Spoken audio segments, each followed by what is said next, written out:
We welcome those who are joining us by streaming and thankful that you are connected with us. Pray that God will bless all of us as we listen to God's word. This morning from Ecclesiastes chapter 3. Ecclesiastes chapter 3. In this world under the sun, there will be great struggles and striving. This world is a broken place. People are both broken and sinful. Things break down. Institutions fail. And there is the endless, but not hopeless, repetitions in our lives and of our tasks. In this world under the sun, there will be great struggles and striving. There's hard work to do. There are long seasons and times of weariness and frustrations, of wonder and fulfillments. In this world under the sun, there will be great struggles and striving. We will want and desire, crave for many things. Many will be good things. Some will not be. And since God is in control and is weaving all our story into His great story, and what are these struggles? Solomon brings us first to think together about the struggle for justice, chapter 3, verses 16 to 17.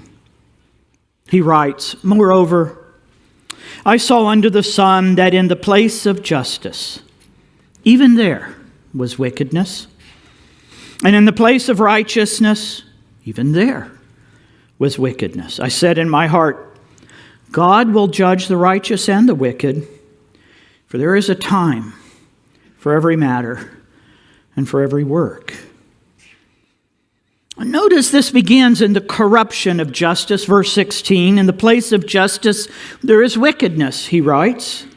The effect is that justice then is corrupted. Where do you go for justice when wickedness rules from the bench? In the place of righteousness, there is wickedness. These two statements are meant to be parallel. The place of justice and the place of righteousness are the same place.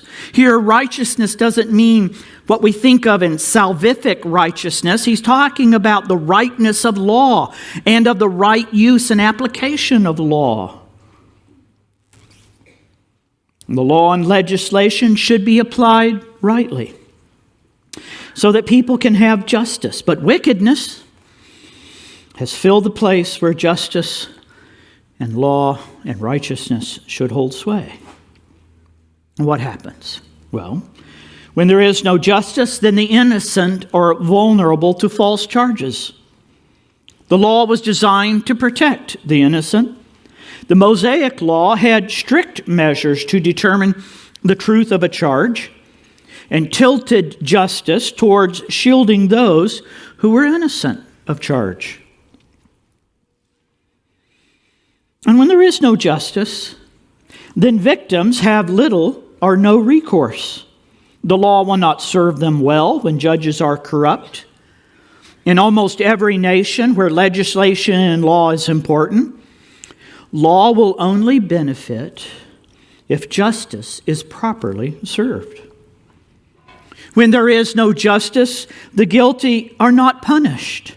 Judges were to mete out the punishment that was deserved and was fitting for the crime or the wrong. But if the guilty go free, then people will lose respect for the law and will do everything they can to undermine it. And where there is no justice, the lawless will control.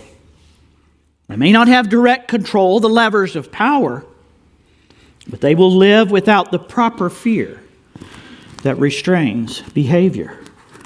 They will defy the law and live as law to themselves. Israel as a nation lived under the Mosaic law. It provided a legislative framework for all of life. And sadly, the justice under that law was often corrupted. Some of the Jewish kings made reforms, but the general trajectory in all human legislation tends toward either more strict dictatorial controlling law or the lack of enforcement of the good law that is on the books. In our society, we live under law as well. Now, we do not live under the Mosaic law, though some of our law system is a marriage of the Bible and humanism. It's a messy porridge of sometimes even conflicting legal theory. The law, which is supposed to protect life and property, is often selectively applied. Justice bleeds in the streets. Witness the plight of the unborn. Tiny beating hearts of innocent preborn babies have been stilled for the convenience of men and women. Don't talk to me about choice. This is murder, plain and simple. Doctors ought to be charged as murderers. Anyone who is involved as co-conspirators, including medical staff and mothers. Would abortion continue? Sure. But not at $100,000 a year. In our country, as in most of the quote-unquote civilized world today, preborn people have no recourse, little protection, no justice. Maybe, just maybe, a step in the right direction is being made by our present governor. But then he says this is not the end, which is what Ecclesiastes is always about. We live in the real world where, sadly, this is what it is and what it's like. But that isn't the end. It doesn't stop there. It won't conclude there, because there will be, in verse 17, the correction of justice. Make no mistake, one day, justice will be meted out. One day God will judge all. And please understand this. No sin ever goes unpunished. Justice will be meted out at a time when there will be no appeal and no mitigating circumstance, no bribery of the judge, no politics perverting what is right. The judgment will be absolutely just. The incarceration will be in the lake of fire. The degree of punishment will be proportionate to the lawless life lived. All sin will be dealt with. But today, I want to remind you that the murder of preborns will also be judged. Each act recorded in God's book of indictment, each one will accrue so that some doctors in the West will be guilty of as many murders as the worst of the SS under Hitler. Why is this so? Because there is a time and there is a season for judgment as well. There's a time to be born. There's a time to die. And after death, at the end of days, when all days are ended, at that day in that season, there will be judgment. And sometimes we do not have to wait. Sometimes the escalating lawlessness and crime is its own judgment. And sadly, though, often the innocent and the victim are swept away as well. It's not the end of the story. For sin has been judged at the cross for believers. Sinners will be judged at the last day. But there is a time for Jesus on the cross and a time for Jesus on the throne. If you committed a horrible sin in your past, if you have just been indicted for a crime, and you have repented and believed and bowed to Jesus, rejoice. The highlighting of the horror of your past sin should not increase the weight of guilt and vain regret. It should amplify your gratitude for the stunning grace of God. Amen? I know this congregation does an amen. Amen? Amen. Amen. The stunning grace of God punished Jesus in your place, forgave you totally, and set you free. No forgiven person should walk out of this room this day feeling a greater weight of guilt. Right this moment, like Christian in Pilgrim's Progress, let the weight of your guilt roll off of you and roll down into the grave. Know the new life of the resurrection and the shining close of Jesus' righteousness, and go no more to the slough of despair and guilt. Why does justice fail? Now, it's interesting how Solomon does this. The reason justice falls into wickedness is because of a false view of humanity. Listen to what he says here, and listen to how it connects. I said in my heart, with regard to the children of man, God is testing them that they may see that they themselves are but beasts. For what happens to the children of man and what happens to the beast is the same.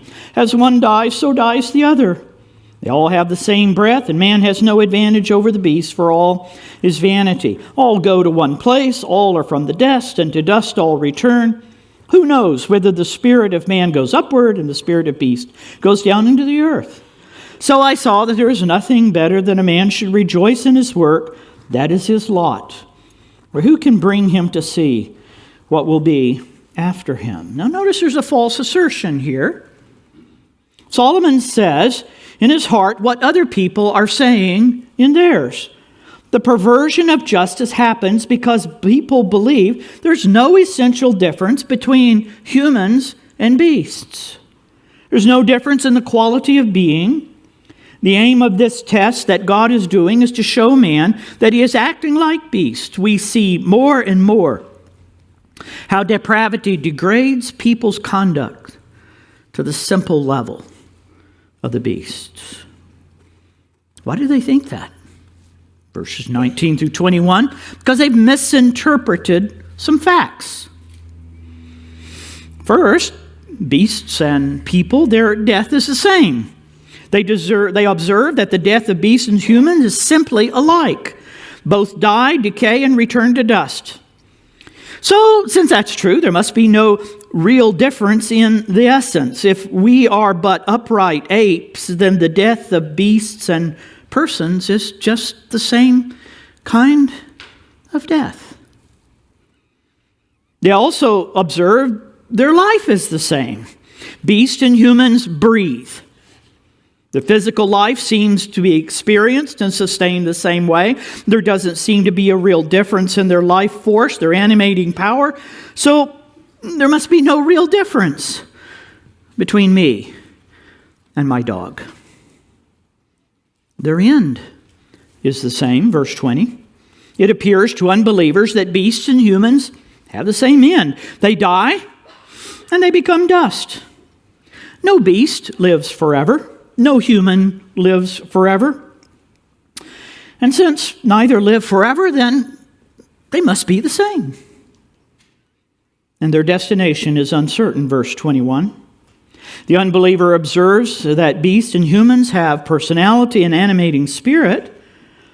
But what is that spirit, and where does it go when the body dies? If there is a spirit, how can we know where it does go?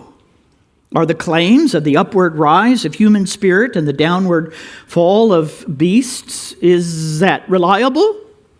Should we trust it to be true? And so people observing the world without divine interpretation just simply conclude, we're all the same. So why should we provide justice? Why is it necessary to choose life? They only go by what they see and assume that is all there is. This is a problem with science. It can only observe what it can see. So it may make observations that are true in itself, but the conclusions can be totally wrong. What can be seen is not all there is. Therefore, its general conclusion, here is the problem. The logic appears not to work. How is the conclusion derived from the argument? How is the so meaningful? It is actually the counter-argument. This is what the Christian realist concludes. And so the top and bottom are, here's what the world concludes, men and beasts are the same. But the Christian realist says, no, there's significance to us as humans and to the work that we do. There is injustice in the world, and many people live no better than beasts, but there is a significance and importance to our work, our life, our doing, and it is a great and good thing. After all, what will follow our end? We do know what is after our end. We will be facing God. And that makes all the difference. Well, there's a struggle for justice, and then there is a struggle for significance to define humans as more than beasts. And then one final struggle to consider this morning in chapter 4, verses 1 to 3. Here are the struggle of the oppressed. This is parallel to that section. He writes, again, I saw all the oppressions that are done under the sun, and behold, the tears of the oppressed. They had no one to comfort them. On the side of their oppressors was power, and there was no one to comfort them. And I thought, the dead who are already dead are more fortunate than the living who are still alive. But better than both is he who has not yet been born and has not seen the evil deeds that are done under the sun. First, Solomon wisely points to their personal pain. When justice fails, people will be oppressed. It is the suffering of the oppressed that is noted here. Their tears are squeezed out by the oppression that afflicts them. Solomon can see this every day in the slums of Jerusalem. I've seen it all over the world, where people live under deep and heavy and dark oppression. There are many kinds of oppression and many kinds of suffering, and much of it cannot be relieved in this life. Some can. But that there is no one to comfort makes it all the worse. I want to say something to you on this subject, and listen carefully. Sometimes we take our small issues, our self-focused troubles, our difficult relationships, and we speak of them as being oppressed. When we do, we are demeaning the actual meaning of the word and the horrible suffering it is meant to describe. Like many things here in our plush, rich, self-absorbed West, we have all different classes of oppressed people. I'm quite skeptical. The bar for being oppressed here is quite low. Let us be ready to comfort those who are truly oppressed, and let's not respond to oppression of ourselves in the way that mirrors the world. What is their terrible plight? Notice how he states this. It would have been better to be dead. There are people all over the world whose suffering and miseries at the hand of their government or mobs or gangs or religious institutions is so intense, death would be preferable. It's not polite for Christians to voice this. There are times when, even if we were realistic, some would say, I'd rather be dead. And now that may be realistic, but it's not a response that pleases God.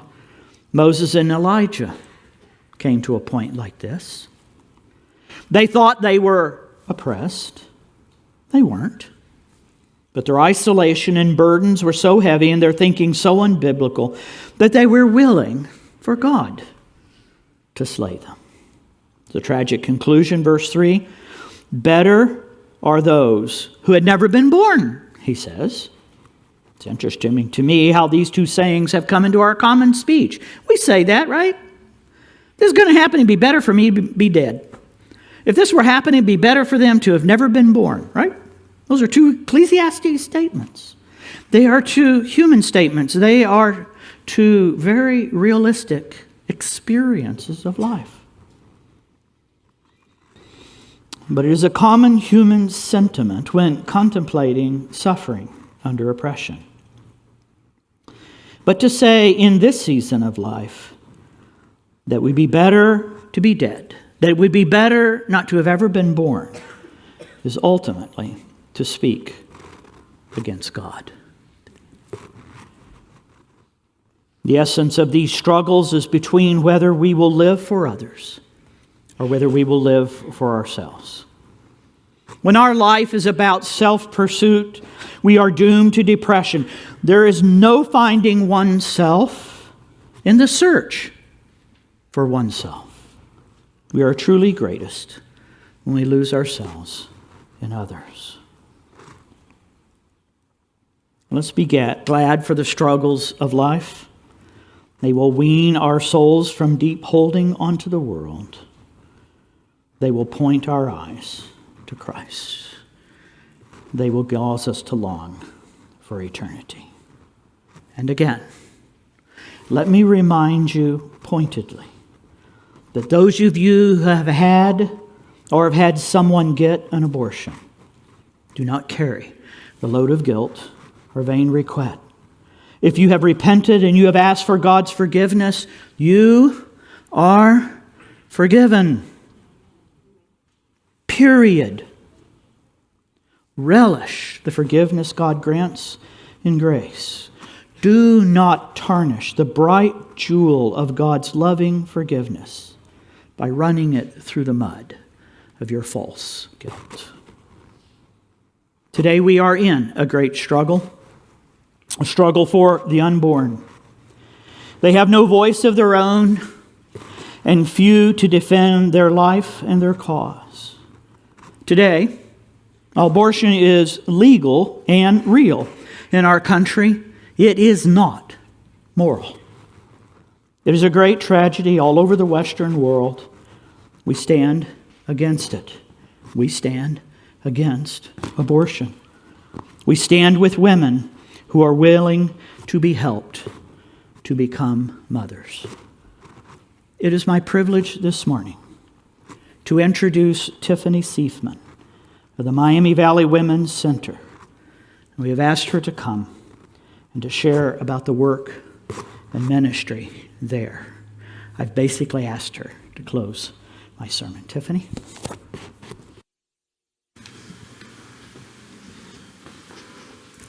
Good morning. Thank you, Pastor Rust.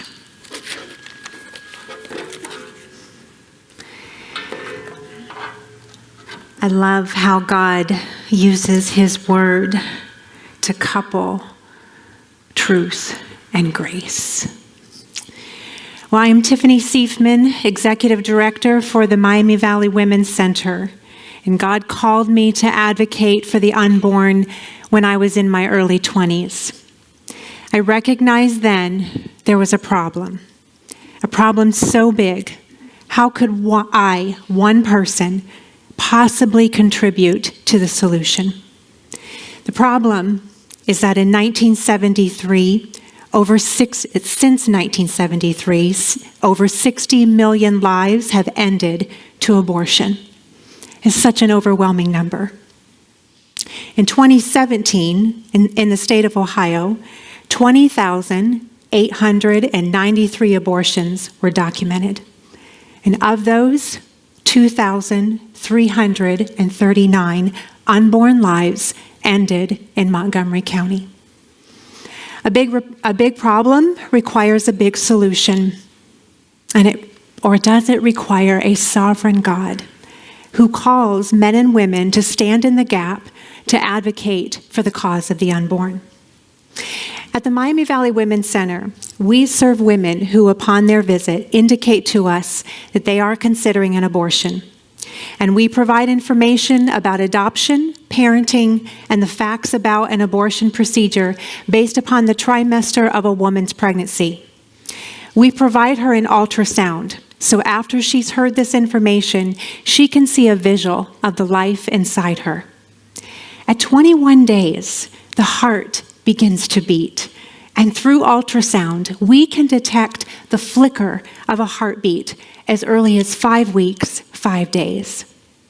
We will provide a woman with the options mentioned so she can make the most informed decision, because the alternative will not give her the truth. That she can parent, especially with the help of our incentive-based parenting programs for men and women. That adoption is a good and courageous option for her, and that abortion will not be just a one-time decision. There are spiritual and emotional consequences. We will not provide nor refer for an abortion, but if she makes the choice to terminate, we will provide her post-abortion healing. Our goal is to come alongside women, give truth, show God's plan for sexual integrity, and demonstrate the love of Christ through compassion and forgiveness. So it's because of churches like Clearcreek Chapel that in the last year we could serve 450 men and over 2,400 women. Last year, there were 802 women who had a positive pregnancy test and options counseling and an ultrasound, and 8 out of 10 of those clients chose life. Incentive-based parenting classes equipped over 1,200 clients with the tools to become awesome dads and outstanding mothers. Our outreach to local college campuses raises awareness, and since its inception in 2011, we have connected with over 30,000 college students. And our outreach of abstinence education in public and private schools reached over 3,500 students through health class presentations to middle school and high school students, and then mentoring for middle school boys and girls. And also last year, 72 clients made a decision to follow Jesus Christ and accept the Lord as their Savior. We've been serving the Dayton community for 37 years. The mission is to value life, to support families, and to demonstrate Christ's love. All our services and programs cost nothing to the client due to the financial support of churches, businesses, and individuals.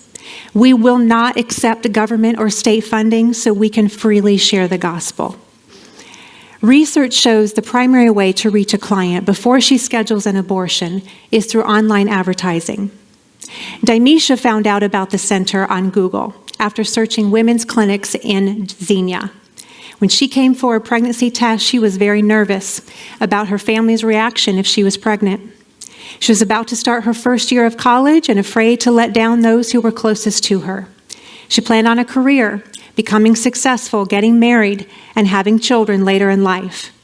So when that pregnancy test came back positive, she decided to take the Mom's Parenting Program and prepare every way she could to be a mother.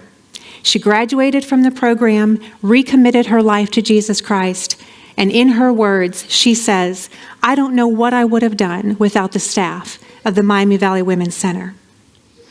All 4 of our locations in Kettering, Huber Heights, Xenia, and North Dayton need volunteers to meet with clients like Dimesha. There are opportunities for men and women to provide options information or mentor clients through a parenting program. Nurses can give pregnancy tests, and sonographers can perform ultrasound. We especially need volunteers to launder baby clothes, bake for our support groups, or help with bulk mailings. I started with the problem and the staggering number of abortions in this country over the last 46 years. And I'm so thankful that Clearcreek Chapel has joined with us to be part of the solution to abortion, especially in our local community. I want to thank the members of this church who give their time and their financial resources. Thank you to each woman who raised funds and resources for our boutiques this past Christmas. And thank you, elders, for underwriting our gala fundraiser this past fall. Pastor Russ gave me just a couple more minutes. And I just want to share with you a couple more statistics that Lifeway and CareNet study. CareNet is an organization, it's affiliate for pregnancy resource centers. They put this study together about women and their views on abortion and how it couples with the church. They found out this, that 70% of women who have had an abortion indicate their religious preference is Christian. 35% of Christian women who have had an abortion indicate they currently attend church once a week or more. And 36% of women who are attending a Christian church, 36% of women were attending a Christian church once a month or more at the time of an abortion. So in addition to volunteering, in addition to giving your financial resources, that's huge. It's a great part of the solution. But CareNet has put out a study called Making Life Disciples. It is our goal as an organization to find a bridge between the Pregnancy Resource Center and the local body of believers. There is a curriculum called Making Life Disciples. I love the counseling program that this church has.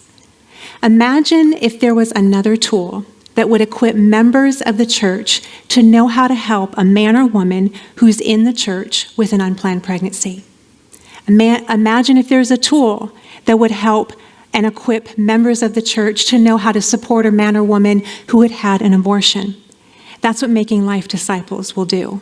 If you'd like to know more information about that particular curriculum, I'd be happy to share it with you. It is our goal that in the next 3 years, 10 churches will join with us in promoting Making Life Disciples. Because here's what can happen.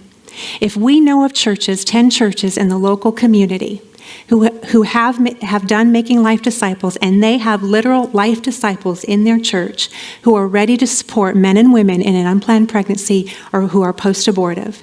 When a woman comes to us and she comes for medical services and parenting support, we want to be able to send her back to a local body of believers so that she can continue to get that ongoing discipleship, that care that we can only give short-term, but the church can give long-term. If you would like to know more about our organization, I invite you to talk with me or Jane Nixon after the service. I'll be at our table. So will you prayerfully consider if God is calling you to volunteer or financially support our mission? Together, we are the solution for ending abortion. And together, we can decrease the abortion rate by standing in the gap for unborn children right here in this community. Thank you, Clearcreek Chapel. And thank you, Pastor Russ, for the opportunity to present this life-giving ministry.